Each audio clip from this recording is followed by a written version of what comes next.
رحمت عالم تاجدار کائنات علیہ الصلوۃ والسلام نے خود اس مسئلہ اور اس حقیقت کو اپنی زبان نبوت و رسالت سے خود بیان فرمایا، جو متعدد کتب کے اندر موجود ہے۔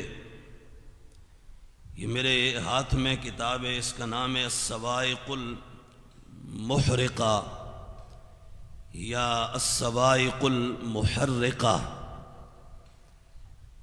اس میں بالکل آغاز میں امام ابن حجر ہیتمی رحمۃ اللہ تعالی علیہ صفحہ نمبر 10 پر اس روایت کو متعدد کتب کے حوالہ کے ساتھ یہاں رقم فرماتے ہیں۔ نبی پاک علیہ الصلوۃ والسلام آپ نے ارشاد فرمایا، ان اللہ اختارنی، بے شک اللہ رب العالمین نے مجھے چنا، واختار لی اصحابا، اور پھر اللہ نے میرے لیے میرے صحابہ کا انتخاب فرمایا۔ اب یہاں یاد رکھیں کہ اگر حضور جانے جانا فخر عالم تاجدار کائنات علیہ الصلوۃ والسلام خود سے انتخاب فرما دیتے تو پھر بھی قیامت کی صبح تک کوئی غلام اعتراض کرنے کا سوچ بھی نہیں سکتا تھا، مگر یہاں تو معاملہ بہت بلند ہے کہ حضور نبی پاک علیہ الصلوۃ والسلام فرماتے ہیں میں نے انتخاب نہیں کیا، میرے صحابہ کا انتخاب عرش کے رحمان نے خود فرمایا ہے۔ اور پھر ہمارے استاد گرامی ہمیں پڑھا رہے تھے تو فرمانے لگے، بیٹے ہر کوئی انتخاب کرتا ہے اپنی حیثیت کے مطابق اور اپنے علم کے مطابق، جس کا جتنا علم ہوتا ہے وہ اس کے مطابق کسی چیز کو منتخب کر سکتا ہے۔ اللہ رب العالمین نے نبی پاک علیہ السلام کے لیے صحابہ کا انتخاب کیا۔ وہ رب جو ماضی بھی جانتا ہے، حال بھی جانتا ہے اور استقبال بھی جانتا ہے، وہ رب جس کے لیے کوئی ذرہ تو کیا ذرے کا کروڑواں حصہ بھی پوشیدہ نہیں ہے، وہ رب جو نبی پاک علیہ الصلوۃ والسلام کے صحابہ ان کے تمام احوال کو جانتا تھا۔ صحابہ کرام رضوان اللہ تعالی علیہم اجمعین کے تمام معمولات کا اللہ رب العالمین کو پہلے سے علم تھا، اور اس رب نے سب کچھ جانتے ہوئے نبی پاک علیہ الصلوۃ والسلام کے لیے کچھ نفوس قدسیہ کا انتخاب فرمایا۔ تو جب اس رب نے انتخاب کیا، اگر کسی طرح کا کسی مرحلے پر آگے چل کر صحابہ میں کسی صحابی میں کوئی نقص ہوتا، کوئی معاذ اللہ کو فکری کجی ہوتی، اعتقادی فساد اور بگاڑ ہوتا، تو رب العالمین اسے واضح فرما دیتا اور اپنے حبیب کو اس سے آگاہ فرما دیتا، محبوب یہ بندہ آپ کی بارگاہ میں آئے گا، آپ کی غلامی اختیار کرے گا، آپ کا کلمہ پڑھے گا، آپ کے دامان کرم سے وابستہ تو ہوگا، مگر میرے یار یہ ہمیشہ کے لیے نہیں ہوگا۔ اس کی وابستگی کا ٹائم فریم 2 دن پر مشتمل ہوگا، یا 4 سال کا ہوگا، یا 10 سال کا ہوگا۔ جو بھی وقت ہوتا، جو بھی پیریڈ ہوتا، عرش کا رحمان اسے واضح فرما دیتا۔ اللہ رب العالمین نے جب انتخاب کیا، انتخاب فرمایا، تو اس بات کو علی الاطلاق فرمایا، اے میرا یار، میں نے انہیں کسی مخصوص وقت کے لیے نہیں چنا، یہ کوئی عارضی وقت کے لیے تیری غلامی میں نہیں آئے۔ اے میرا یار، جب تک یہ جہان ہے، صبح قیامت تک، بلکہ قیامت کے بعد جنتوں میں پہنچنے تک، ہم نے صدیق سے لے کر امیر معاویہ تک سب کو تیرا بنا دیا ہے۔ ان میں سے اگر کسی کے اندر کوئی مسئلہ بعد میں ہوتا تو قرآن اترتا تھا، روزانہ جبریل آتے تھے، اللہ کا پیغام لاتے تھے، نبی علیہ السلام کی بارگاہ میں حاضر ہوتے تھے۔ اگر کسی صحابی نے بعد میں معاذ اللہ اعظم باللہ علیہد باللہ تعالی اگر مرتد ہونا تھا، اسلام سے پھر جانا تھا، معاذ اللہ اسلام کو کانٹ کرنی تھی، اور اس کا مولا بتا دیتا، اپنے محبوب کو یہ علم عطا فرما دیتا، مگر ایسا نہ ہوا۔ حضور فرماتے ہیں خبردار، کل 15ویں صدی میں کسی کالے کلبٹے کے کہنے پر میرے صحابہ کے لیے کوئی ترازو مت قائم کرنا، اور ان کے معاملہ میں پک اینڈ چوز کا رول مت اپنانا۔ میرے رب نے خود ان کا انتخاب میرے لیے فرمایا ہے۔ اور یہاں پر اصحابہ جو لفظ ہیں، اب اس کے اندر بھی بالکل معاملہ واضح ہے۔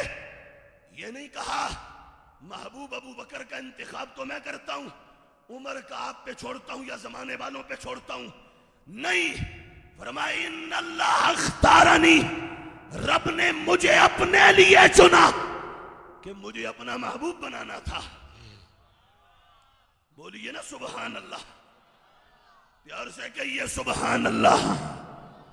فرمایا مجھے چنا اپنے لیے، اپنا محبوب بنایا، اور صحابہ کو چنا میرے لیے کہ انہیں میرا محبوب بنایا، انہیں میرا یار بنایا۔ اب اگر کسی کو اگلے جملے پر اعتراض ہے، وَاخْتَارَ لِي اصحابہ پر اعتراض ہے، تو پھر وہ پہلے جملے کو کیسے مان سکتا ہے؟ ان اللہ اختارنی کو کیسے مان سکتا ہے؟ معلوم یہ ہوا اگر کوئی صحابہ کا انکار کرے گا تو وہ صرف صحابہ کا منکر قرار نہیں پائے گا، وہ مدینے والے کا منکر ہوگا۔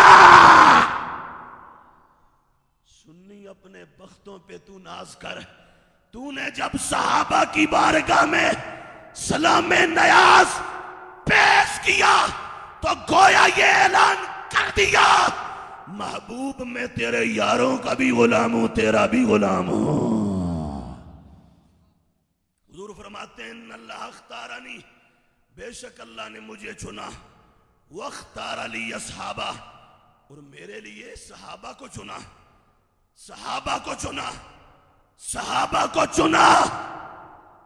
صحابہ کون کون؟ فرمایا ابو بکر کو بھی چنا، عمر کو بھی چنا، عثمان کو بھی چنا، حیدر کو بھی چنا، طلحہ کو بھی چنا، سعد و سعید بھی منتخب کیے گئے، عباس و حمزہ بھی منتخب کیے گئے، حسن و حسین کا انتخاب بھی رب نے کیا، سیدہ عائشہ، خدیجہ، حفصہ، ام سلمہ، ام حبیبہ، فرمایا 1.25 لاکھ صحابہ، ابو سفیان ہوں یا امیر معاویہ، فرمایا ان سب کا انتخاب رب نے میرے لیے خود فرمایا ہے۔ یہ سارے رب نے خود میرے لیے چنے ہیں۔ اور آگے حضور فرماتے ہیں فَجَعَلَ لِي مِنْهُمْ وُزَرَاءَ وَأَنْصَارَ وَأَصْحَارَ، فرمایا پھر اللہ نے صحابہ کو چن کر ان میں سے کچھ کو میرے وزیر بنایا، کچھ کو میرے انصار بنایا، اور کچھ کو میرے سسرالی بنا دیا۔ کچھ میرے وزیر بنے، کچھ میرے انصار بنے، کچھ میرے اصحار بنے۔ فرمایا میرا انتخاب بھی مولا نے کیا، میرے صحابہ کا انتخاب بھی رب نے کیا، اور آگے ان میں سے یہ جو کیٹیگریز ہیں، کچھ وزراء، کچھ انصار اور کچھ اصحار، فرمایا یہ بھی میں نے نہیں متعین کیا، فرمایا یہ بھی میرے مولا نے خود تعین فرمایا ہے۔ اور اس کے بعد حضور فرماتے ہیں فمن سبہم، فرمایا یاد رکھو جس نے ان میں سے کسی کو بھی برا کہا، جس نے ان کو برا بولا، سب کیا، معاذ اللہ انہیں گالی دی، فعلیہ لعنت اللہ، اس پر اللہ کی لعنت ہے، والملائکہ، اور فرشتوں کی لعنت ہے، والناس اجمعین، اور تمام لوگوں کی لعنت ہے۔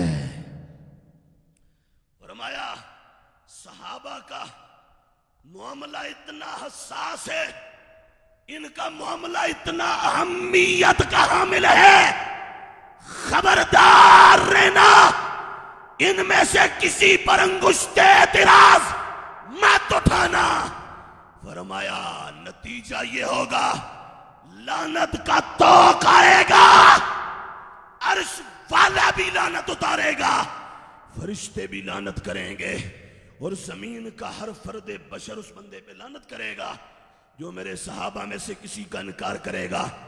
اب یہاں مزید آگے امام ابن حجر ہیتمی نے 2-3 اور الفاظ کے ساتھ اس روایت کو نقل کیا، لیکن میں یہاں پر آگے بڑھتے ہوئے ایک نہایت اہم کتاب اس کا حوالہ دینا چاہتا ہوں، اور وہ بالخصوص سادات کرام کے لیے۔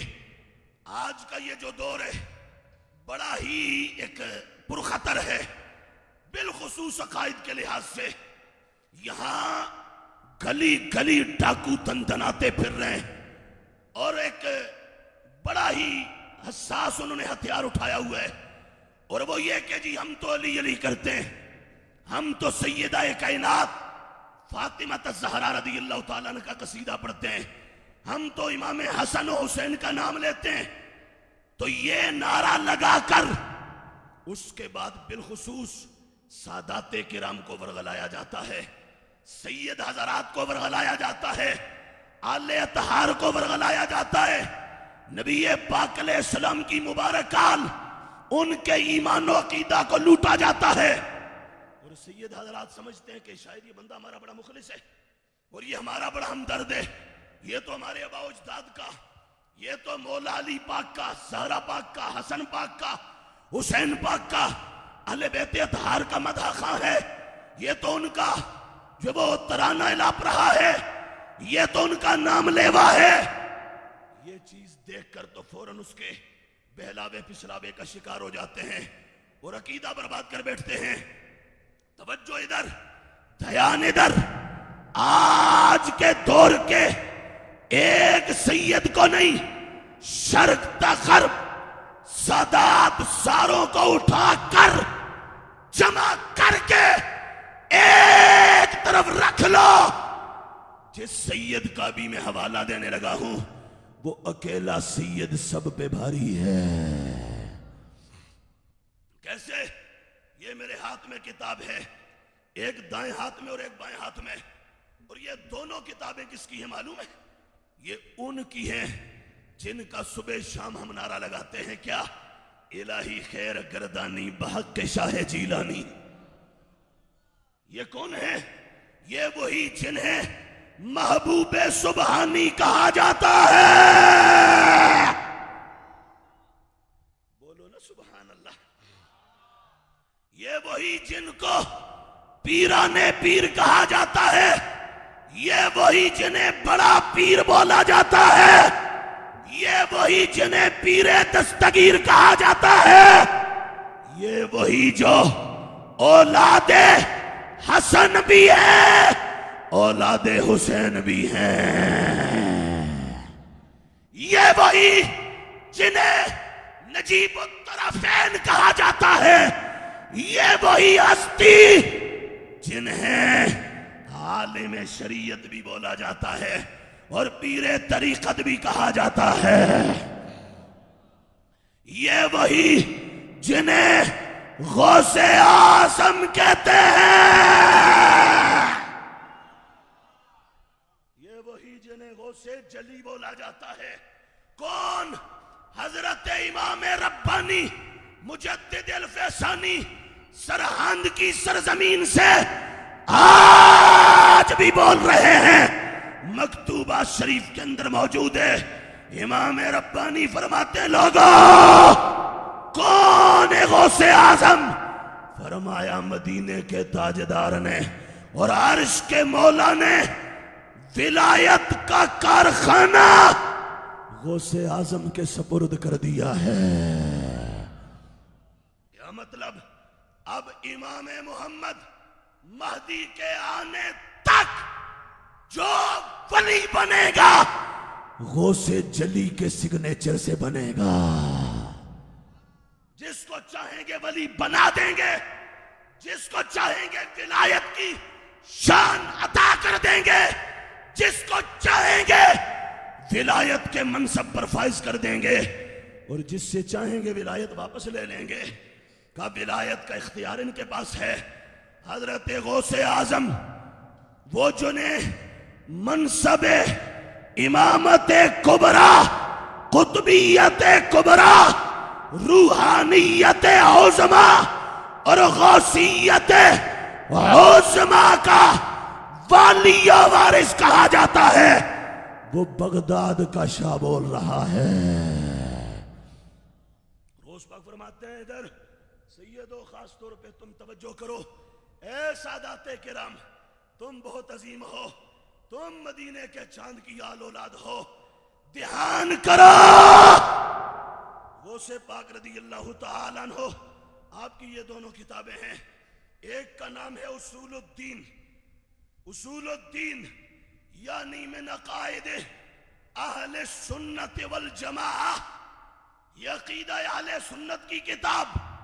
دوسری کتاب کا نام ہے الغنیہ، جسے غنیۃ الطالبین کہتے ہیں، اور یہ جو دونوں نسخے میرے ہاتھ میں، یہ بھی گرین گرین اور سبز سبز ہے، یہ بھی سبز سبز ہے۔ ہاں یہ کسی اور نے نہیں چھاپا، ہمارے پاس کئی اور نسخے ہیں، لیکن یہ جو دونوں میرے ہاتھ میں ہیں یہ غوث پاک کے اپنے بچوں نے چھاپا ہے۔ ترکی کے شہر استنبول کے گیلانی سادات الدکتور محمد فاضل جیلانی نے ان کو چھپوایا ہے۔ مرکز الجیلانی للبحوث العلمیہ کے نام سے انہوں نے پورا ادارہ قائم کیا، دنیا بھر کی لائبریریوں سے اپنے جد امجد کی کتابوں کے مخطوطات کو اٹھایا، خطی نسخے اٹھائے، ان کو استنبول میں لایا، محققین کا پینل بٹھایا، پوری ایک جماعت کو متعین کیا اور پورا ایک پینل ترتیب دیا، ان کی نگرانی میں ان کتابوں کو چھاپا گیا۔ ان دونوں کتابوں میں اصول الدین اور الغنیہ دونوں کے اندر موجود ہے۔ روایت وہی جو ابھی میں نے وہاں سے عرض کی یہاں بھی موجود ہے۔ آج کا وہ بندہ جو دعویٰ تو کرے سید ہونے کا، سادات ہونے کا، آل نبی ہونے کا، اولاد مصطفیٰ ہونے کا، اولاد مولا مرتضی ہونے کا، اور وہ شکوک و شبہات کا اظہار کرے حضور نبی علیہ السلام کے صحابہ کے بارے میں، کسی بھی صحابی پر اعتراض کرے، میں اسے جھنجھوڑ کے غوث پاک کا یہ کتاب اصول الدین کا ارشاد سنا رہا ہوں۔ حضرت غوث پاک نے وہی روایت جو ابھی السوائق سے میں نے آپ کو عرض کی، اس کو یہاں لفظوں کے کچھ تبدیلی کے ساتھ نقل فرمایا۔ غوث پاک فرماتے ہیں حضرت انس بن مالک رضی اللہ تعالیٰ عنہ جو نبی پاک علیہ السلام کے ایک نہایت معتمد اور خاص صحابی ہوئے، جنہوں نے تقریباً 10 سال حضور کے گھر میں رہ کر سرکار کی خدمت کی ہے، وہ روایت کرتے ہیں نبی پاک علیہ السلام نے فرمایا ان اللہ عز و جل اختارنی، لوگوں سنو، یہ غوث پاک کی کتاب جو تقریباً 9-10 صدیاں پہلے بغداد محلہ میں غوث جلی نے لکھی تھی، اور بغداد کے منبر پر زمانے کو یہ سبق پڑھایا تھا۔ آج داتا گنج بخش کے دیس میں یہ امام احمد رضا بریلوی کا غلام سنا رہا ہے۔ حضرت غوث پاک فرماتے ہیں، سنو، حضرت انس بن مالک حضور کی حدیث پاک اور ارشاد گرامی کو روایت کرتے ہیں، نبی پاک علیہ السلام نے فرمایا، بے شک اللہ نے مجھے چنا، میرے صحابہ کو چنا، وَاخْتَارَ بِي اصحابی، میرے ساتھ میرے صحابہ چنے، میرے ساتھ میرے صحابہ چنے، اور پھر کیا کیا؟ فَجَعَلَهُمْ أَنصَارِي وَجَعَلَهُمْ أَصْحَارِي، فرمایا ان کو کچھ کو تو میرے انصار بنایا، کچھ کو میرے اصحار بنایا۔ یہ دھیان ادھر کیجئے گا، فرمایا صحابہ کو منتخب کر کے کچھ کو میرے انصار کچھ کو اصحار سسرالی بنایا۔ اور پھر کیا ہوا؟ حضور فرماتے ہیں، سن لو، وَإِنَّهُ سَيَجِيُّ آخِرَ الزَّمَانِ قَوْمٌ يَنْقُصُونَهُمْ، فرمایا سنو، آخری زمانے میں قوم آئے گی، وہ میرے صحابہ کے عیب بیان کریں گے، صحابہ میں نقص تلاش کریں گے، صحابہ پر انگلیاں اٹھائیں گے، صحابہ کے بارے میں بک بک کریں گے۔ نبی پاک علیہ السلام نے فرمایا، الا فلا تواکلوہم، خبردار ان کے ساتھ بیٹھ کر تم نے کھانا نہیں ہے، ان کے ساتھ بیٹھ کر تم نے، بولیے نا، ان کے ساتھ بیٹھ کر تم نے، جس کے منہ میں زبان ہے وہ بولے، اور جو غیرت کا پتلا بیٹھا، غیرت کا بچہ بیٹھا ہے وہ بولے، اس لیے کہ یہ خطاب میرا غیرت والوں سے ہے۔ بے غیرتوں سے ہماری گفتگو ہی نہیں ہے۔ بے غیرتوں کا نہ کل کوئی وقار تھا، نہ آج کوئی قد ہے، نہ قبر و حشر میں کوئی ان کا مقام ہوگا۔ اقبال نے کہا تھا، اصل دنیا بھی انہی کی، عقبہ بھی انہی کی، جو غیرت سے سر اٹھا کے مدینے والے کی عزت کا نعرہ لگاتے ہیں۔ تو سنو، حضور فرماتے ہیں، میرے صحابہ کو چنا، مجھے چنا، میرے لیے میرے صحابہ کو چنا، انہیں میرے وزیر بنایا، انصار بنایا، سسرالی بنایا۔ فرمایا میں تمہیں یہ بھی خبر دے رہا ہوں، میری آنکھ دیکھ رہی ہے۔ کیا دیکھ رہی ہے؟ فرمایا کچھ ایسے لوگ آئیں گے جو میرے صحابہ پر بک بک کریں گے۔ کوئی کہے گا معاذ اللہ ابو بکر نے یہ کیا، یہ کیا، یہ کیا، عمر نے یہ کیا، عثمان نے یہ کیا، یہ کئی بھانت بھانت کی بولیاں بولنے والے تمہیں کراچی سے خیبر تک، کوئٹہ سے کشمیر تک، شرق تک غرب، کئی مسلی ایسے دکھائی دیں گے جو صبح شام تقریروں میں جو وہ آلودہ قسم کے جملے بول کر صحابہ کی عزتوں کو تار تار کرنا چاہتے ہیں۔ مگر خبردار رہنا، اے سنی، جان جاتی ہے تو جائے، پر صحابہ پر جو ایمان ہے وہ نہیں جانا چاہیے۔ غوث پاک رضی اللہ تعالیٰ عنہ فرماتے ہیں، میرے نانا میرے جد پاک نے فرمایا، حضور نے فرمایا لوگ آئیں گے میرے صحابہ کو بولیں گے، بکواسات کریں گے، صحابہ کو بکیں گے، گالیاں دیں گے، لیکن تم نے کیا کرنا ہے؟ تم نے ان کے حلوے مانڈے ہڑپ کر جانے، تم نے ان کے چاولوں میں غرق ہو جانے، تم نے ان کی دیگوں میں منہ ڈالنے، تم نے ان کے جلسوں میں جا کر تو ان کا گند چاٹنا ہے۔ معاذ اللہ، فرما اللہ، خبردار، اے میرا کلمہ پڑھنے والو، فلا تواکلوہم، نہ ان کے ساتھ بیٹھ کر کھانا، نہ انہیں اپنے ساتھ بٹھا کر کھلانا۔ الا فلا تشاربوہم، خبردار ان کے ساتھ مت بیٹھ کے پینا۔ الا فلا تناکحوہم، نہ انہیں بیٹیاں دینا، نہ ان سے بیٹیاں لینا، رشتہ داریاں نہ کرنا۔ الا فلا تصلوا معہم، خبردار ان کے ساتھ مل کے نمازیں نہ پڑھنا۔ آج کے چھوٹے چھوٹے الو کے پٹھے کہتے ہیں ہم نے نماز ہی پڑھنی ہے جہاں مرضی پڑھ لیں. میں نے کہا یہ غوث اعظم کا حوالہ مدینے کے تاجدار کا ارشاد گرامی, یہ حدیث مصطفیٰ. حضور نے فرمایا خبردار گستاخان صحابہ ان کے ساتھ مل کے نمازیں نہ پڑھنا, ان کے ساتھ مل کر نمازیں نہ پڑھنا. اگلے جملے والا تصلوا علیہم, فرمایا مر جائیں تو جنازہ نہ پڑھنا. کیوں؟ حلت اللعنہ علیہم. فرمایا اس لیے کہ انہوں نے جو میرے ابو بکر کو بھونکا, عمر کو بک بک کیا, عثمان کو بکواس کیا, علی مولا کی گستاخی کی, صحابہ کی بے ادبی کی, توہین کی, اب وہ تو بن گئے لعنت کا نشانہ اور لعنت کا ٹھکانہ.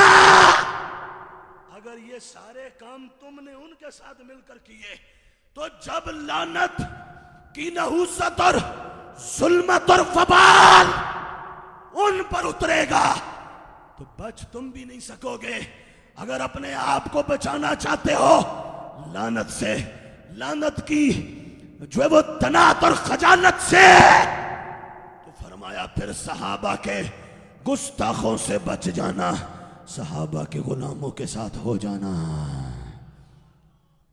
اور ہر گھڑی یہ نعرہ برملا لگاتے رہنا جو کراچی کے ایک درویش نے لگایا ہے.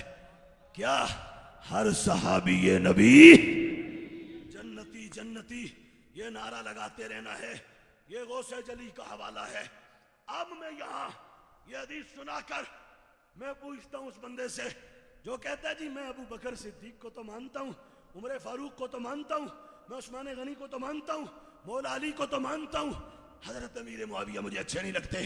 میں کہتا ہوں کمینے ڈوب کے مر جا. مدینے والا تو فرماتا ہے میرا جو بھی صحابی ہے اسے رب نے میرے لیے چنا ہے. ہر صحابی کا انتخاب عرش کے رحمان نے خود فرمایا ہے. اور اس کے بعد میں آگے بڑھوں تو یہی روایت متعدد اور حوالوں کے ساتھ سنا سکتا ہوں, لیکن اگلا حوالہ اور اس کے ساتھ بطور خاص آج کا جو عنوان ہے ہر دل میں اجالا ہے عثمان غنی تیرا. یہ میرے ہاتھ میں الشفا بتعریف حقوق المصطفیٰ حضرت قاضی ایاز مالکی رحمت اللہ تعالی علیہ کا صحیفہ اور آپ کا دفتر عشق و محبت شان رسالت کا ایک عظیم باب, نبی علیہ السلام کی شان, عزت مصطفیٰ اور شان مصطفیٰ کا ایک جو وہ عظیم جہان. الشفا کے اندر حضرت قاضی ایاز یہ روایت لاتے ہیں تو لفظ ذرا آگے ہیں. اب ذرا سننا, اہل سنت کا ویسے اس حدیث کے ہر لفظ میں سننی عقیدہ ہے, پر یہاں بطور خاص ایک اور عقیدہ آ رہا ہے. کیا؟ سرکار نے فرمایا, حضرت جابر راوی ہیں, حضور نے فرمایا ان اللہ اختار اصحابی علی جمیع العالمین سوى النبیین والمرسلین. فرمایا اللہ نے نبیوں اور رسولوں کے بعد دھرتی کے سینے پر جو گزر چکے یا جو صبح قیامت تک آگے آئیں گے ان سب میں سے اللہ نے میرے صحابہ کو منتخب فرمایا ہے. یہ بات میری ذرا پھر سننا اور دھیان کر کے سننا. میں نے جو جملہ بولا, اللہ کے نبیوں اور رسولوں کے بعد اس زمین کی چھاتی پر جو گزر چکے یا جو آگے آئیں گے ان سب میں اللہ نے مدینے والے کے صحابہ کو چنا ہے. اور سن کے پھر کیا کیا؟ حضور آگے فرماتے ہیں وَاخْتَارَ علی مِنْهُمْ أَرْبَعَةً. فرمایا پہلے سارے صحابہ کو چنا, پھر ان میں سے اللہ نے میرے لیے خاص طور پہ 4 کو چنا. حضور نے فرمایا رب نے میرے لیے میرے صحابہ چنے. سنی بول سبحان اللہ. صحابہ کو چنا, پر آگے کو وَاخْتَارَ لِي مِنْهُمْ 4